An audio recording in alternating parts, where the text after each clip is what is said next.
Menanggapi peristiwa pelemparan tersebut, Ketua KPU Sumatera Utara Agus Arifin mengatakan akan memanggil kedua paslon untuk memberikan konfirmasi. Nanti coba kita konfirmasi lah ke masing-masing pihak, apakah tim paslon 1 atau paslon 2, nanti coba kita konfirmasi lah seperti apa.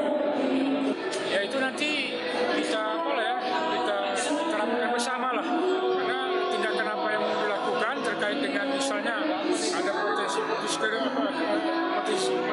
kericuan, ya harus disepakati bersama. Tidak bisa sepihak juga oleh KPU provinsi. Apakah pendukung dikeluarkan dari?